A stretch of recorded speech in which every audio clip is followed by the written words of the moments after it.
এরকম লোভনীয় এক প্লেট কাচ্চি বিরিয়ানি যেটা কিনা আমার ফেভারিট লিস্টের মধ্যে অলওয়েজ প্রথমের দিকেই থাকে। আর যদি কাচ্চির মধ্যে ভুলে ভালে কয়েকটা এরকম মাংসের পিস চলে আসে তাইলে ভাই বিশ্বাস করেন আমি মাংসের জন্য মারামারি করতে পর্যন্ত রাজি আছি। তবে বহুদিন হয়ে গেল কাচ্চি বিরিয়ানি ট্রাই করা হয় না, কিন্তু আজকে আমি চলে আসছি কাচ্চি খাইতে, কারণ কাচ্চি খাইতে কোনো রিজন লাগে না। তবে শুধুমাত্র খালি কাচ্চি না, কাচ্চি ছাড়াও ছিল আরো অনেক কিছু। তার মধ্যে ছিল চিকেন দম বিরিয়ানি, মাটন তেহেরি এবং তার সাথে ছিল এত বড় একটা রোস্ট। বিশেষ করে এই দম বিরিয়ানির কালার আর তেহেরির মাংসগুলো আমার কাছে যা লাগছে এটা আসলে ভাষায় বলার মতো না। এক কথায় সুলতান ডাইনের এই খাবারগুলো আমার কাছে বেস্ট লাগছিল।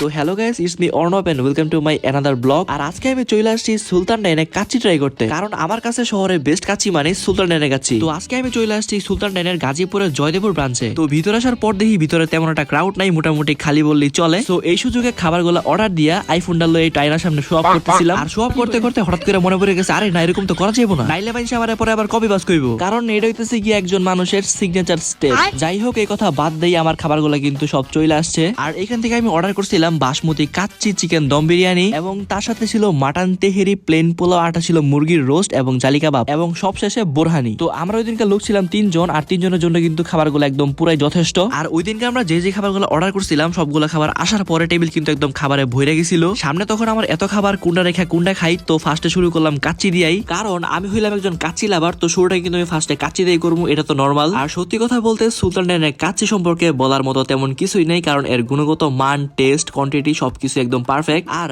আমার এখানে সব থেকে বেশি ভাল লাগে কাচ্চির মাংসের মধ্যে হাত দিলে একদম আলতো করে একটা টান দিলে মাংসটা কেমন ছিঁড়া আসে, এটা দেখা তো ভাই পুরো একদম চোখের শান্তির মতো লাগে। আর ভাই বিশ্বাস করেন, এটা দেখার পরে কিন্তু আপনার কাচ্চি খাওয়ার লোভ পুরো 10 গুণ বাইরে যাবে। কিন্তু আমার আজকে এই কাচ্চির মধ্যে একটা ছোট আলো গছাই দিছে, যার জন্য আমি তীব্র নিন্দার প্রতিবাদ জানাই, কারণ কাচ্চির মজা হইতেছে মাংসের চেয়ে বেশি আলুর মধ্যে। তো এই আলু ছাড়া আর সবকিছু মোটামুটি ঠিকই আছে। তো এই তো গেল কাচ্চির পালা। কাচ্চির পরে আমি ট্রাই করছিলাম সুলতান ডাইনের স্পেশাল দম বিরিয়ানিটা। আগের বার কাচ্চির মধ্যে আমি বড় সড় আলু না পাইলেও কিন্তু এখানে একটা বড় সড় আলু পাই গেছি, এবং তার সাথে ছিল একটা বিশাল বড় লেগ পিস। লেগ পিসটা কিন্তু খুব ভালো কুক হয়েছিল, আর বাদ বাকি ওভারঅল আমার কাছে মোটামুটি ভালোই লাগছে। আর এদিকে ফার্স্টে কাচ্চি, তারপর চিকেন দম বিরিয়ানি ট্রাই করার পরে নিছিলাম তেহেরি। সুলতান ডাইনের এই তেহেরির মধ্যে কিন্তু মোটামুটি ভালো পরিমাণ রাইস দেয়, কিন্তু এখন কথা হইতেছে এই তেহেরি রাইসের মধ্যে কি পরিমাণ মাংস আছে ওইটা। তো সুলতান ডাইনের এই তেহেরির মধ্যে কিন্তু মোটামুটি ভালো পরিমাণে মাংস দেয়, আর এটা কিন্তু হইতেছে একদম পিওর একটা মাটন তেহেরি, কোনো বিফ টিপ কিছু না। তো এরপরে বোরহানি আর জালি কাবাব, এই দুটো কিন্তু আমার কাছে খুব ভালো লাগছে। স্পেশালি এই পোলাও আর কাবাবটা একলগে মিক্স করে খাই দেখেন, দুইটা একসঙ্গে মিক্স করে খাইতে কিন্তু অসম্ভব লেভেলের মজা লাগে। তো এতক্ষণ ধরে কিন্তু আমি 4টা আইটেম রিভিউ করে ফেলছি, তার মধ্যে হইতেছে কাচ্চি, মাটন তেহেরি, চিকেন দম বিরিয়ানি এবং লাস্ট হইতেছে বোরহানি। বাট এগুলো ছাড়াও কিন্তু আরো এখন একটা আইটেম বাকি আছে, যেটা হইতেছে সুলতান ডাইনের আর একটা স্পেশাল ডিশ চিকেন রোস্ট, আর হচ্ছে প্লেন পোলাও। তো আমার কাছে এই রোস্টটা কিন্তু পার্সোনালি ভালোই লাগে। আর সুলতান ডাইনের এই রোস্টার মধ্যে কেন জানি একটা মিল্কি মিল্কি স্ট্রং ফ্লেভার আছে। আপনি যখন এটা ফার্স্ট একটা বাইট দিবেন তখনই বুঝতে পারবেন এই ফ্লেভারটা, বাট এটা কিন্তু আমার কাছে ভালোই লাগে। আর এই রোস্টার লগে ছিল প্লেন পোলাও। তো পোলাওটা আমি একটু লেট করে খাওয়ার কারণে শক্ত শক্ত হয়ে গেছে, বাট রাইসটা কিন্তু আসলে এত শক্ত না, রাইসটা অনেক ঝরঝরা, যেটা কিনা আপনারা গরম গরম ট্রাই করলেই বুঝতে পারবেন। তো গাইস, এই ছিল আজকে আমার সুলতান ডাইনের ছোট্ট একটা ফুড রিভিউ। তো আজকের এই ভিডিওটা আপনাদের কাছে কেমন লাগছে অবশ্যই কিন্তু আমার কমেন্ট করে জানাবেন। আর আজকের এই ভিডিওটা ভালো লাগলে আমার এই পেজটাকে ফলো করে অবশ্যই পাশে থাকবেন। তো তোমাদের সাথে আমার আবার দেখা হচ্ছে নেক্সট অন্য কোনো একটা ভিডিওতে। ততক্ষণ পর্যন্ত টাটা।